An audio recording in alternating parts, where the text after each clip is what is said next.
Olá pessoal, Lucas Pérez aqui, passando para dar mais uma dica rápida aqui para vocês.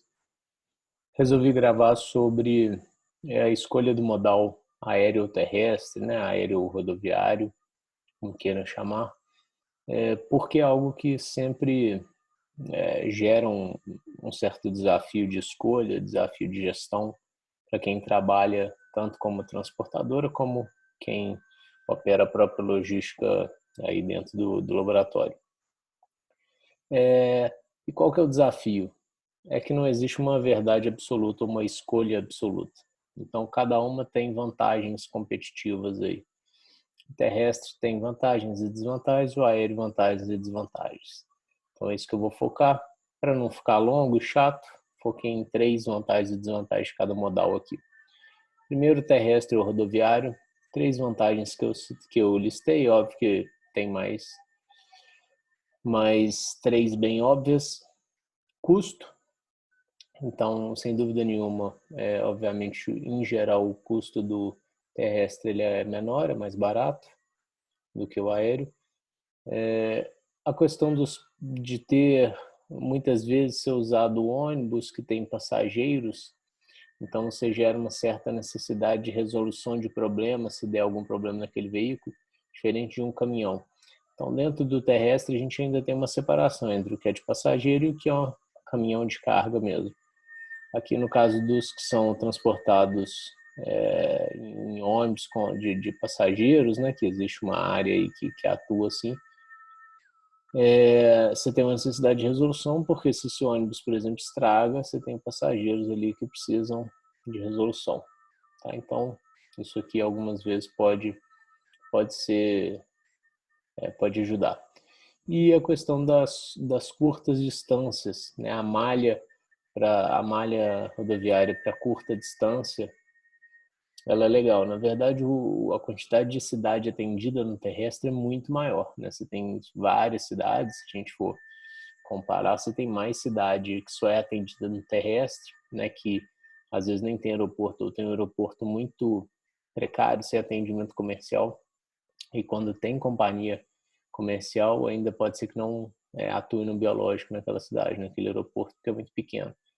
Então, tem cidade que só é acessível realmente no terrestre. Agora, como o biológico exige um prazo curto, né, um SLA bem justo por causa da estabilidade do material, então essa malha grande nem sempre ela supra essa necessidade também, porque às vezes a gente tem que optar. Quando tem a opção do aéreo, a gente opta pelo aéreo algumas vezes, porque é uma cidade distante, você teria um prazo de D+3, por exemplo, no aéreo você consegue fazer com D+1. Então, sem dúvida nenhuma, o terrestre ele tem uma vantagem maior quando a gente está falando de curta distância. Tá? Quando a gente está falando de longa distância, por exemplo, trazer carga do norte ou nordeste para o sudeste, geralmente você vai ter que fazer uma opção aérea. Tá? É diferente se eu for mandar insumo, por exemplo, que não tem validade próxima, uma estabilidade, tem uma validade grande, então eu posso mandar via terrestre. Tá? Então, as 3 vantagens que eu coloquei: custo, questão de passageiros em alguns casos, pode ser útil para a resolução de problema mais rápido, e malha para curta distância. Desvantagens: nas longas distâncias, como eu adiantei, os prazos costumam ser muito longos, tá? Em alguns casos até para curta distância, transportadores terrestres podem colocar prazos muito grandes. Em geral, esses prazos são maiores do que os do aéreo. E a gente tem empresas que são um pouco menores, se a gente comparar com o aéreo. Então, em termos de treinamento, na parte de biológico, assim, o pessoal do aéreo costuma ter um treinamento um pouco maior. Não quer dizer que você não tenha problema, por exemplo, de manuseio com falta de cuidado na companhia aérea, isso acontece, mas teoricamente eles são mais treinados, porque a fiscalização é mais dura em cima das companhias aéreas do que nas empresas rodoviárias. Quando a gente fala do aéreo, a gente tem uma vantagem clara em relação ao prazo, né? Então, os prazos, principalmente se você usar o serviço prioritário, né? Os serviços de próximo voo, eles têm realmente um prazo muito menor do que num terrestre, num rodoviário. Então, eu consigo fazer, dependendo da rota, até D+0, uma coisa que seria quase que inviável no terrestre, ou seria muito caro porque teria que ser um carro dedicado. Então, o prazo é uma vantagem, a malha é uma vantagem nesse sentido, né? Ainda que a gente tem mais cidade no Brasil atendida pelo terrestre, mas se a gente compara malha otimizada, ou seja, malha em que eu consigo fazer D+1, D+2 no máximo, até D+0, D+1, D+2, a malha do aéreo é mais forte, porque aí eu pego norte para o sul, nordeste para o sul, norte para o sudeste, tudo isso. E a questão do treinamento, né, que realmente o nível de cobrança em cima das companhias aéreas é maior, então eles costumam ter um nível de treinamento melhor, entender mais o que é um biológico, o que é uma IATA, o que é uma Instruction Packing, o que é uma categoria B, etc. Desvantagens, a gente tem a questão do custo, né? O custo é muito alto, ainda no Brasil, mesmo para quem tem um alto volume com tabelas muito competitivas, como é o caso da LogLife, mas comparativamente o custo ainda é alto. Você tem um oligopólio, você tem poucas empresas, tá? Então acaba que elas fazem aumento quando querem, sem muito aviso, elas definem regras e as coisas são um pouco engessadas por causa desse oligopólio aí, de essa concentração de mercado, a gente não tem um grande volume de empresas que estão atuando no aéreo.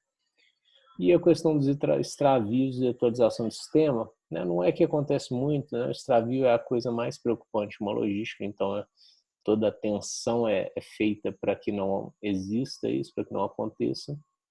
Mas o que as companhias aéreas podem pecar um pouco é pelo tamanho, pela burocracia, o nível de atendimento, às vezes.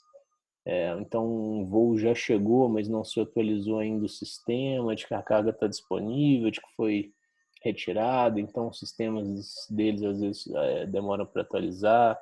Então, esse contexto de atendimento às vezes deixa a desejar pelo tamanho e engessamento que às vezes a coisa toma, em comparação com empresas terrestres que são um pouco menores, mais acessíveis ali, você conversa com o responsável pelo pátio e etc. Então acho que seriam esses pontos, pessoal. Não existe escolha perfeita. Eu sou a favor totalmente de uma coisa híbrida. Então tem rotas que o terrestre, sem dúvida nenhuma, é a melhor opção. Tem rota que é aéreo.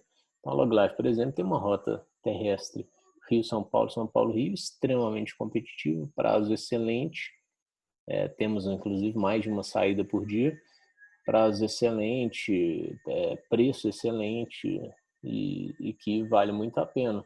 Agora, quando eu vou fazer Manaus-Belo Horizonte, eu preciso fazer aéreo, né? Então, esse modelo híbrido me parece ser o melhor dos mundos. Se tiver uma escolha muito parecida entre os dois, vamos dar um exemplo, Vitória, Rio de Janeiro. Então tem opção terrestre, opção aérea, teoricamente as duas chegam no dia seguinte, etc. E a terrestre está com um preço mais competitivo. Optaria por testar, eventualmente, e se não passar numa validação, onde os prazos não estiverem atendendo, passa-se para o aéreo.